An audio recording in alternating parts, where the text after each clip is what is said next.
Welcome to Adult Play Therapy Uncensored. I'm your host, the original John 20. It's Jerry P. Man, and today we are at Hooters in Cedar Hill, Texas. You know how it is. They sponsor us, they take care of us here. So you guys make sure y'all come through and visit. Show love to Cedar Hill Hooters, man. Oh yeah. Every Thursday night, 7 o'clock, we up in here. The wings are hot, the drinks are cold. Oh yeah. And the ladies are on their job. They're doing their thing. Right. So we up in here, y'all come visit us, be a part of the studio audience, and probably, possibly be on the show one day. You know what I'm saying? Buy some wings, man. They got all these TV screens, come watch a game or something. Yes, sir. All right, well, this is our Mother's Day edition. Mm-hmm. The Mother's Day edition. We cannot get around the year without doing the editions to represent our beautiful mothers. Yes. Okay. Yes. But it may not get too beautiful on the show. We are going to see. Yeah. So, it's a mother's appreciation, man. That's what it's all about. Giving flowers while they can still smell them, you know what I'm saying, and just celebrating life. Right on. Plus allowing them to also tell us the hang-ups of being a mother, because it's not an easy job. It's not. One of the hardest jobs in the world, man. I believe so. And it's undervalued, underappreciated. Right. And it's time that we kind of gave back a fraction of what the love that they give to us. Right on. So, but you know who I am. Oh, and yeah. I have to be a little disgruntled. You know what I'm saying? So I'm just going to be honest with you, because I want to ask these young ladies too. There are so many kids in the world and so many women having kids. They're not mothers. Kids having kids. Kids having kids. Yeah. I would like to know how they feel about that. How they feel about the position of these young ladies that have grown up not taking on the same roles and responsibilities that they have as mothers. You know what I'm saying? Is it a sign of the times? Are the times changing, or is it just par for the course when it comes to motherhood? Like, what is it about? Is it from that generation to this generation? Right. What's the difference? What's the difference? What's the deal? What's the deal? All right. So while we're getting started, let's introduce our mothers. Jerry, I'm gonna let you go first. This is my beautiful mom, Rhonda Prater. She's one of a kind, man. My first love. Right. This is my beautiful mom, Rhonda. So. Nice.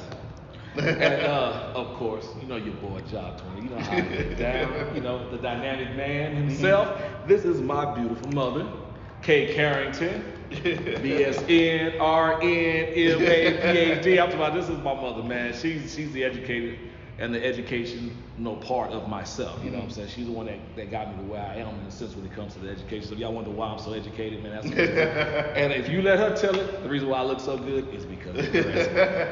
This is my beautiful mother, man. And and I have been, like you say, the love of my life, first love of my life, first hate relationship, but all love. Do anything for mothers, man. I mean, it's just what it is. God put us here to look out for our mothers. I feel like as boy children. So, we do that until the end, man. Do that till the end. True. Yep. So, I guess I'll go with the first question. Okay. And the first question to you ladies is, I just want to know, when you guys were growing up as young women, did you guys want to be mothers?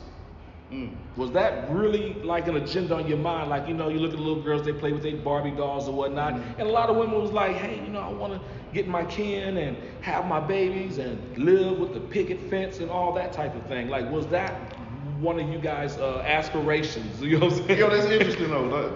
That's interesting though, because in the Barbie doll house, it's this fully constructed prism of a house. All the amenities, you bring the guy in from the outside. They got a kid house, but there's no children involved. So that's an interesting question, though. Right. So, where y'all stand on that? Well, can I say something? My name's Kay Carrington. I never wanted to. I'm not one to lie. Right. Children was not on my mind. I was more of a tomboy. Okay. My brother wanted the brother, and I was the brother. And we were very close. And I never played with a doll. I never did any of that. My grandmother sent me a doll. I'm from Oakland, California, from Texas. And back in the day, and the doll got used as Miss Kitty on the gunsmith. Okay. And I really didn't. Children was never on my agenda. I really did, because I helped raise my baby brother and my baby sister. And I really, not going to lie to you, it was God who established my case. He established it in my life. I never, some girls said that wasn't me. I was never that girly, want babies, want to do things other than have fun and play football, and Okay. baseball, and basketball. So that was me. Gotcha. All right, how about What about you? For me, it was the opposite. I saw my grandmother and the relationship that she had with her children and her sisters with their children, and just seeing the family aspect. That's something that I always wanted, to have a big family. That's beautiful. Nice. And you see the difference there. See, so that's also really good for the show because I already knew my mother's story. I knew she was born. You know what I'm saying? I knew how she was raised. So, I think the dynamics of this is beautiful. But then let's kind of segue into this then. Knowing that you wasn't really focused in that direction, and then you okay? And then knowing that you were focused in that direction, let's ask this question: when did you feel like, okay, it's time to take a stand and be a mother? Like, did it hit you all of a sudden when you got pregnant, or was it like a year or two after having your first child, or like what triggered the, okay, well, I'm having my first child. Am I excited? Am I scared? Is it time for me to step up and teach this kid, the ins and outs, the do's and don'ts, or what? Go ahead. My personal for that was fine. Okay, basically, my personal I got you. Basically, I've been that I am so realistic. When I got pregnant, I didn't really want any children. So, as like your mother said, I was raised with a well-disciplined Christian family, and so my father was a professor at one high school. He was the principal. I was the principal at another high school. When we moved back to Texas, he became principal of one of the black high schools, and I was going to another one that was close to my home. Okay. So basically, like she said, I saw the dynamics of family, and I believed in the dynamics of family. Okay. And I knew, and they always told you, your responsibility. If you make your bed hard, lie. And I learned from the women of my family. My mother was a very good mother. A little different. What a little different. My mother didn't go around hugging you all the time. When you Okay. say, Mama, do you love me? She said, don't I work for you? Don't I feed you? Don't I dress you? Okay, different. You got a roof on your head? Different. That's different. Yeah. She was a very strong-minded woman. My father was the one that did the hugging and the stuff. Wow, that's interesting. But my father was 21 years older than my mom. Okay. So maybe he understood how important he that was. did not have that love. His Gotcha. mother died when he was 2. Wow. And his father was a traveling preacher. Uh-huh. So my thing is, we always had that love in our family. When I was in California, we were always covered with my daddy's twin brother and all his family. We knew family. We knew the value because they put that in us, a family. And then they taught us the value of God. Okay. And they taught us how to respect and honor God. And I told my kids when I was young, I used to walk and talk in the rain to God when I was in California. Wow. My thing is, so I knew when I became a mother, not wanting to be one, that I had to step up and be a mother. And from that day forward, I've been a real hard-working, loving, whatever they needed mother. I was 21 years old. 21 years. Okay. I was gonna ask you, where were you at in your I life? was almost 22. Okay. Yeah. Okay. Yeah. So, and I was quite a bit younger. So when I had my first, there was a lot of support, which I wasn't fearful of the role because I had great examples. A praying grandmother, a praying mother, like I said, very supportive, married young, had children young, and they were my toys. They were my friends, my babies. I used to dress them up and have little play dates with them. Yeah. I adored them.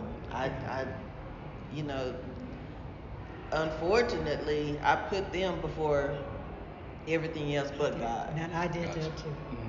So, that's not how the role is supposed to be, but that's where they were to me, in my heart. So. And it's interesting though because when I look back at, I always tell people this. You had Chris at 17, you had me at 20, and BJ at 23. If that's the right timeline. But I was like, man, I couldn't imagine having 3 kids at 23 and still having any brains left, like any kind of sanity left. You know what I'm saying? But that was the drive for me. Yeah. I wanted to make sure that you had fun. That I was that kind of parent. I was in the PTA, the booster clubs, all the programs. Team mom. I did that. The team mom for the football team. Yeah. Traveled with the football team. I did with the soccer team. Girl Scouts. I did the Girl Scouts. I did the president of the leadership of the Girl Scouts. And 1 year I was working as hard. We was out of Richardson. The ladies wanted me to be part. I told them I couldn't be. So they paid for me to be the vice president of the leadership while I was working because I respect it. But like she said, when my daughter was born, she liked to shower. Like you said, I dressed her like, and I used to sing to me in my shadow that she looked like me. Yeah. She did when she was born, looked horrible. But eventually she came out looking more like me. And so I would dance and sing with her in my shadow. And I think that was my driving point. Now, since you want to know, I've always worked like you, but it was a drive in me that God had put. That this child, I looked at life and I looked at how my mother and daddy told, and they said our children should have more than what we had.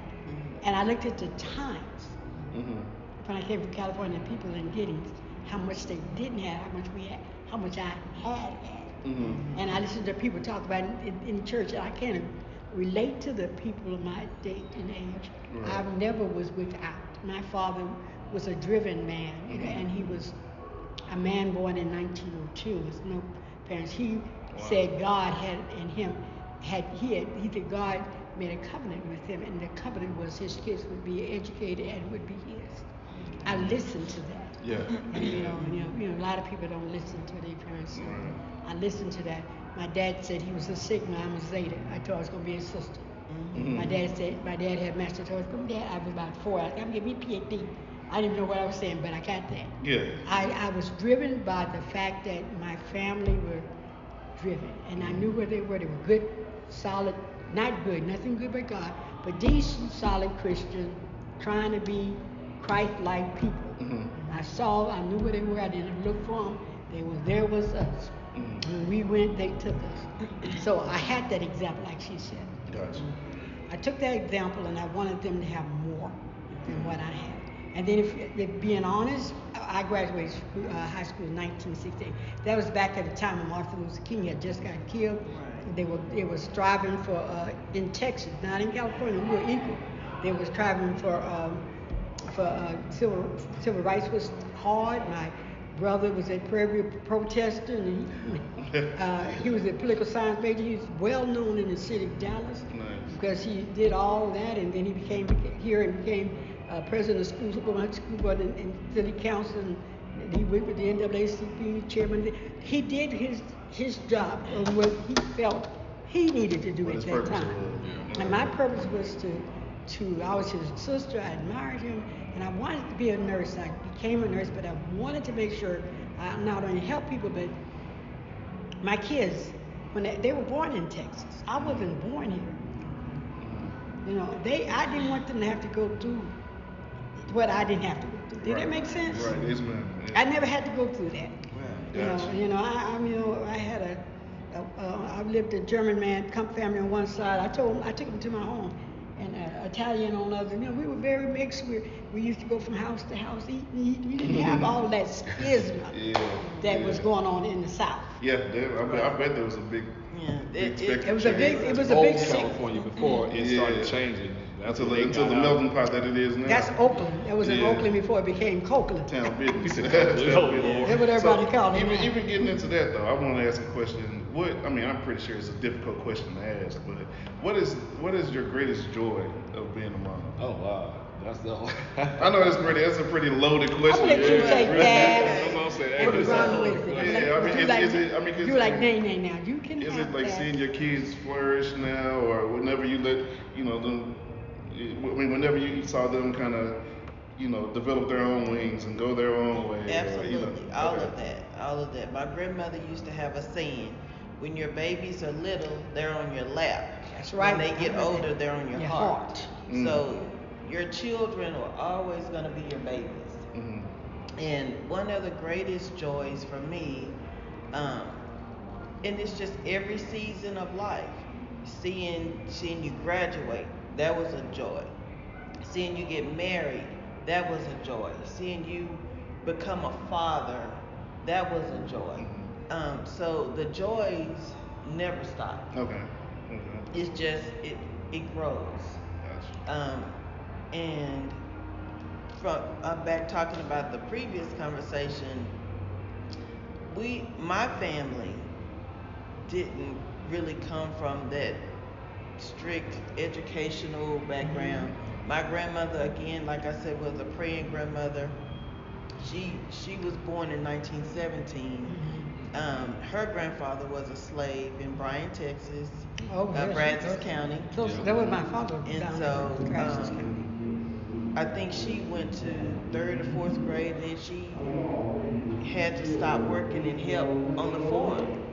So, and she was a day laborer till she retired at the age of 75. Yeah. And she absolutely loved what she did. And the work that she did back then, people are getting paid hundreds and hundreds of dollars just to do what she did, and it took care of her family. Yeah. But every generation, you can see where things have changed. And I didn't go to college. I didn't graduate from college, but there was always something that I wanted my children to experience. Right. And it was one of the joys was when Jerry went off to college at Texas Southern. That was cool. That was the first time I ever stayed on a college campus. Yeah. And so he brought me in. We were decorating the room, and I was, my oldest son. When he went to college, he got me a room at a hotel. But when Jerry went down, I slept in his bed in his room, and he made a pallet. So, they're different, but yeah, so we, they all had that experience. I loved it.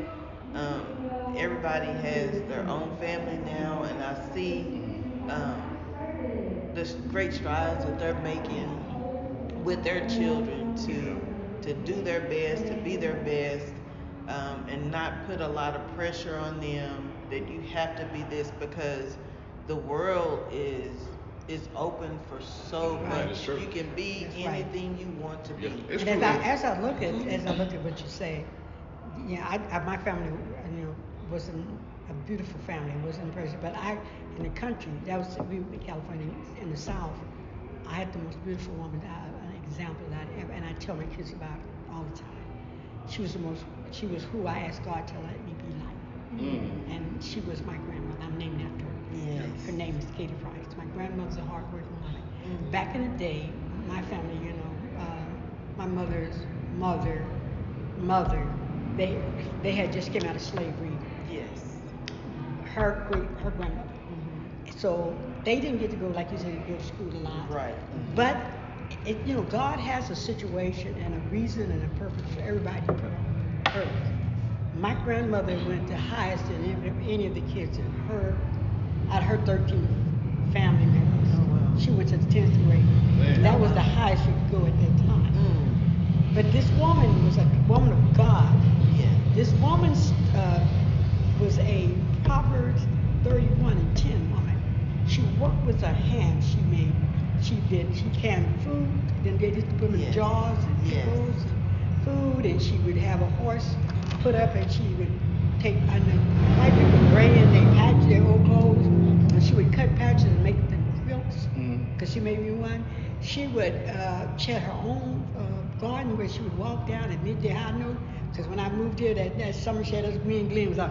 We were just sweating because we had never been this hot in this It's before. like picking vegetables. Digging the you know. Oh, yeah, the tilling the soil. The weeds and so and this woman, what I heard in this day and time was we went to they were parents. She went to the store, and she could walk right in the front door. This white man said, "Miss Carey, you can have anything in the store." Her food was sold. Was the reason why he had stuff to sell in his store was the food she pickled and made the veggies and the pickles and the everything you want, like you buy in a can. Yeah. She had them in the jars, and that's what he sold. The old mason jars. The jellies. Yeah. The peaches. Preserves. Yeah. The peas, the carrots. Yes. She did all that. She got up in the morning at 5 o'clock and she would cook breakfast every morning, cook lunch right behind, cook dinner, did all this work. And then she told me about God. Yes. Every day she would tell her testimony. And everybody would hear it once and they were gone, but I never moved. And I looked at her and I was 13 years old. I had just made 13 and I said to Lord, I want to be just like her. And guess what? He gave me my wish. Yeah. Amen. And it's amazing how you never forget those things about like how you peeling the weeds out of the garden and stuff like that. Because like you said, Granny was a day laborer, and I remember times as a young kid, she would take us along with her to go clean offices and stuff like that. Yes. And, that stuff we don't forget. Don't. And take us to the Miss Barrett's outlet and go get some cinnamon rolls and stuff like that. But, She would give us a quarter, and we could go buy a day old cinnamon rolls and different treats. I mean, that was our special treat. Gotcha. Yeah. So basically, that background is what mothers of today is missing and lacking. Yes. Because like we say, we got those different generations of mothers, and I'm noticing that the greatest joys that y'all can remember in growing up and in instructing you guys to be great mothers is the fact that you had those role models from your great grandmothers, your grandmothers, of your own. So that's actually pretty good. I mean, we don't have that. I mean, I remember going to the club, man, and I bumped into a young lady and tried to buy her a drink, and she was like, "Oh, you gonna buy my mother a drink?" And I'm like, "Oh, your mom." Your mom. And I was looking at her mom, and her mom looked as young as her.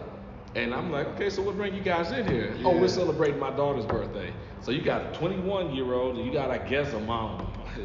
To be honest with you, like she was about 28, 29. I'm like, you had her when you were 3. And then her mother was in her late 30s, probably, you know what I'm saying? Yeah. 3 generations in the club, all with short outfits on, you know what I'm saying? Booties out, So it's like to see the difference in our mothers compared to the difference in today's mothers.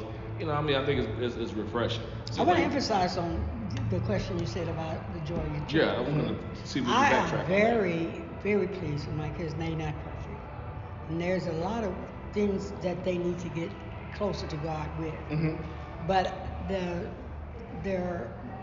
I can say this. I have, from the oldest, who I love with all my heart, and I ask God to help. She's done some wonderful things in life for her mother. And then Jonathan has done great things. And they still have growth. I still have growth. But they've been to school, they've tried to do the best they could. I watch how he raises children. I admire his. I tell him he's the best mom and dad I ever seen. I tell him that all the time too. I admire the fact that he is a man and not like most men. But he's there. Yeah. And everything they got, he makes sure they get. I admire my baby girl is my hero. I tell her she's my hero. Okay. Yeah, she's always was on point. Went to school, did what she could do, and got through. Went to Prairie View and became everything at Prairie View, from the president of the school, of the students, school counselor, all the way to the president of the Greek, vice president of the Greek Association. Wow. She has done everything, and I admire that because all I did was go to college and to enjoy the aspect of college is amazing. And she done that, and then she had got her master's. She was 17 when she went down there, and she was 22. She had her master's. How about that? Wow. You know what I'm saying? She did it up good. They all did it good. They still got growth. I do, but me as a mother, I am very pleased with them.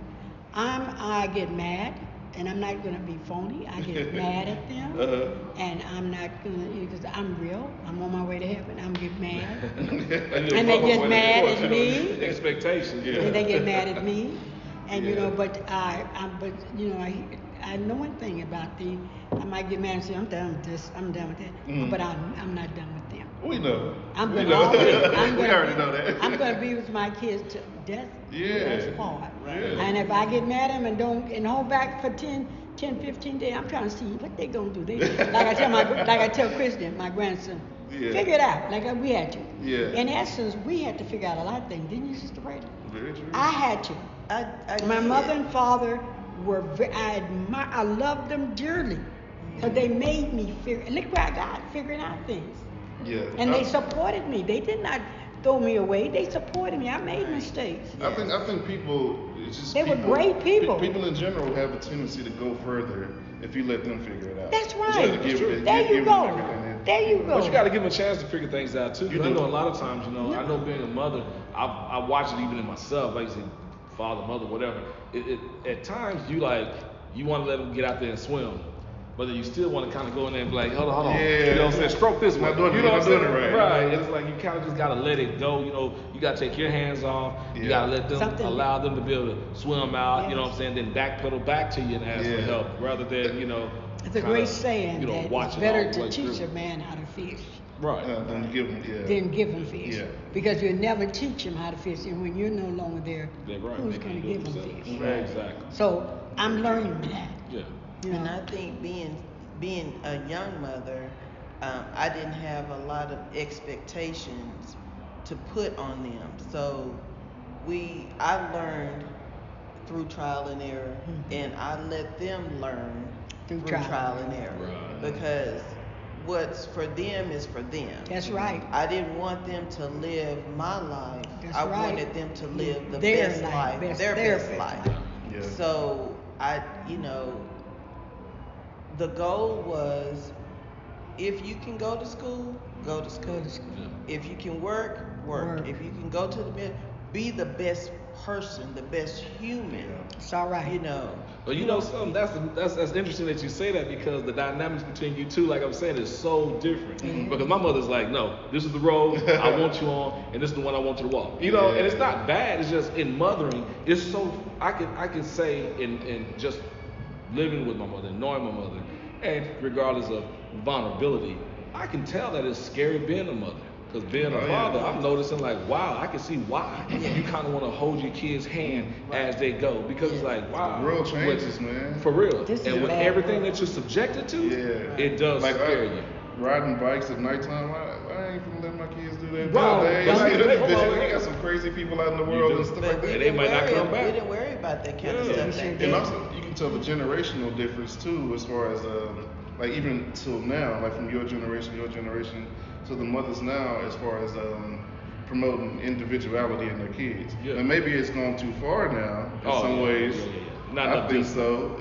so. Because you're essentially giving someone the green light to, explore something that they really don't. They don't need know. to. They don't need to explain. Especially at such a young age, And but that's true. it's interesting though. Well, let's do this. Let's wrap up, because we done got to our Yeah, we're time. gonna take a pivot. Yeah, a small thing. We'll be right back, turn. and we're gonna pick this up again, because Yeah. this is very interesting. And I appreciate you ladies once again. I mean, you guys know what it is. This is Adult Play Therapy Uncensored, man. I'm your host. I'm the guy, the original John 20, This and is the Jerry man. P, man. Right on, right on. And we're here, the Mother's Day edition, so we get to kind of see where the roots are. We're gonna come back and we're gonna give you some more education. You know what I'm saying? But you guys know what to do. Y'all like, share and like some more. Subscribe, And, man. We'll see you back in a minute, man.